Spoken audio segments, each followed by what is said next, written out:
I went to the enemy's camp and I took back what he stole from me. I took back what he stole from me. I took back what he stole from me. I went to the enemy's camp. You can too.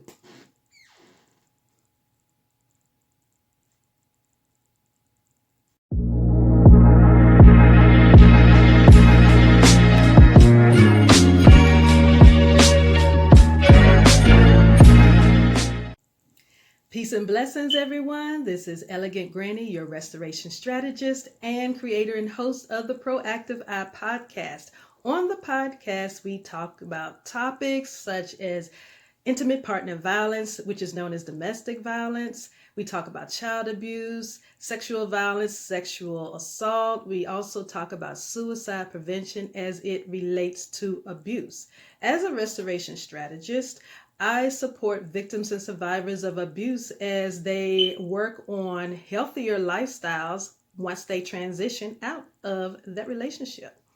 Now, today's topic, I want to talk about getting your shit back, okay? That's what we're going to talk about, getting your shit back once you get out of a toxic relationship. The first thing I want to talk about, I was going to talk about 3 different things, and I wrote them down because Granny can be lengthy. So the first thing we need to do is spend time with yourself. And let me backtrack. I remember growing up, I grew up in a Pentecostal holiness church. And there was this lady who was one of the close friends of my mother. We used to call her Aunt Lulu. No relation, but during that time, children who grew up with me in the 70s, it was a community. So everybody was auntie and uncle and cousin and big brother and big sister. That's just what we did. So we called this lady Aunt Lulu, and she had this song that she always stood up and sung during testimony service. For those of you who do not know what testimony service is, it's a time during the service where you are allowed to say what you were delivered from or what you were challenged with, and you won over that challenge. And sometimes it was during a time where people would stand up and ask for support via prayer or via someone doing something more tangible to support them so they can defeat what it is that they were struggling with. But she always sung this song, and the words are, I went to the enemy's camp and I took back what he stole from me. Then at the end, it says, he's under my feet. Ain't no devil in hell going to walk over me. Well, that's what we're going to talk about today. So the first thing, like I said, you need to do is spend time with yourself. I cannot express how important it is, because here's the thing. Your abuser, your perpetrator, they studied you. They studied your likes, your dislikes. They got to know what makes you tick, what makes you talk. They know what makes you move in anger and sadness and fear. This is why I talk about predatory narcissists. There's a such thing. One of these days, I'm going to spend some time and break it down for you. But right now, we're going to talk about getting your shit back, okay? The first thing you need to do is spend some time with yourself. There are 4 different reasons why you need to spend time with yourself. First of all, you become more self-aware, because your abuser and others who are waiting to prey on you, they are aware of who you really are. You just don't know who you really are. Spending time with yourself will get you to understand what you like, what you dislike, what you want, what you don't want, what you want to do, what you don't want to do. They already know this. It's time for you to know this. This is what will help you keep yourself back, because what happens when they prey on you, because they know you, they are aware of you and you don't, they invade your space. They inhabit your space of who you really are. And then they overpower it with who they are. What you are is a projection to them of who they are not. And so once they find that little weak spot, that little opening, is always a door or window that we forget to close. And they are able to fit their hind parts through their window or their door. It is time for us to close these doors and these windows. I got a whole bunch of shine going on today. But back to the topic. It's important for you to be aware of yourself, because when you do this, you are able to master your emotions. The second thing it helps you to do when you spend time with yourself is to help build your esteem. That's what we feel about ourselves. What we feel about ourselves, if we were to feel a lot higher than we do, it would make it so much harder for them to abuse us. So we have to build our self-esteem. Another thing, it helps you with your self-worth, the value that we place on ourselves. That's one of the biggest things that is perpetual, especially in the Black and Brown community, our self-worth. Because of what our ancestors went through, a lot of that transcends down into our DNA, and we have taken that over. That's why it's so important to spend time with yourself, to be aware of why you feel the way you do. Why do these emotions come up, even though I'm having a really good day? And you know what? Sometimes during the course of the day, nothing's going wrong. Nobody said anything wrong. All of a sudden, this heaviness just comes on you. Spending time with yourself, meditating, prayer, asking Spirit, why is this coming on me all of a sudden? That will help you understand your worth. It will help you understand your value. It will help you understand your self-esteem, why you feel the way you do. You got to spend time with yourself. It will also help you with your self-concept. Your self-concept is what you are committed to becoming. That's your self-concept. They understand that. Your abusers understand that. You need to get you back. That's what this is all about. You need to get you back. How you felt about yourself before you went into, in relationship with that person.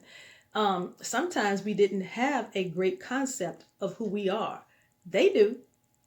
That's what makes it easy for them to get you. That's what makes it easy for them to abuse you and treat you and mistreat you the way they do.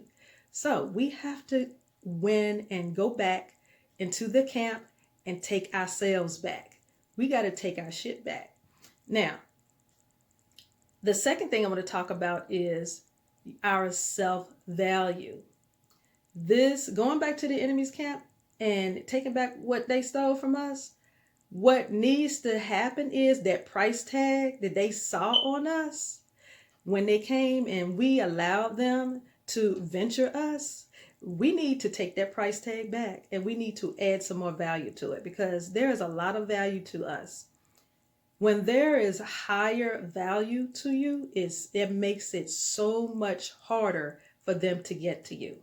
We need to make sure that our price tag does not say 99 cents. We need to make sure it's not saying free 99, because that makes it easy for them. We need to make sure that it is so unobtainable that all they can do is look. That's it.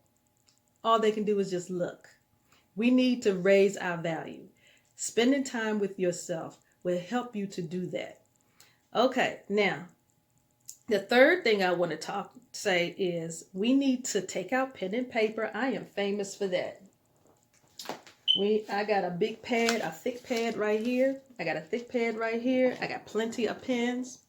And I do this with myself all the time.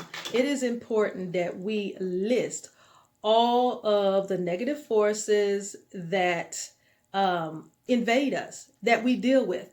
And not only us, but stuff that we have observed our family members, some of our elders, and some of our ancestors who have transitioned on, and even listen to the stories of things that other family members say that one of the other ancestors dealt with. There's a common theme that you will find when you list all of the trauma that everybody has dealt with, and look at the results that it produced in their life and to look at the results that it's producing in your life. This will help you find out what that generational curse is that you need help and getting some support dealing with, because it takes you to break that cycle. It takes you to do it. This is why we are going back to the enemy's camp, because no, we're not dealing with this anymore. No more. And the last thing I want you to do is create an action plan. That's the last thing. Create an action plan. Sometimes it takes you going to a mental health therapist to do that. And it is so important, like I said in a previous video in this challenge, that it is important for you to see a mental health therapist and a spiritual advisor, and use the two of them together to help you formulate a plan, because you need better routines, better habits, because some of our habits and some of our routines is going to continue that cycle where if we don't get it together, we're going to end up with someone else just as bad or even worse. And that's not what we want. That's not what we want. So that's all I have for you today. Granny wants you to get your shit back, okay? Some of these things will help you, okay? But it takes time. It's not going to happen overnight. This takes time. If you do have nothing else that you want to do to resolve next year in 2022, work on getting your shit back. Work on your self-worth, your self-value, your self-concept, your self-awareness. Look at everything that has happened to you in your life. Look at what's happened to your elders in their lives. Look at what's happened to, and listen to the stories of what's happened to your ancestors. Look, start there. If you don't know where else to start in those places. And then formulate you a plan of attack on what you're going to do to get your shit back. Because you need you. You need to love on yourself. That's very important. Love on yourself. That way we don't have to worry about all of that other rigmarole again. So that's all I have for you today. I hope this has helped you. I really do. I hope this has helped you. Healing is a continuous process, not a one-shot deal. Much love, peace, light, and healing vibes.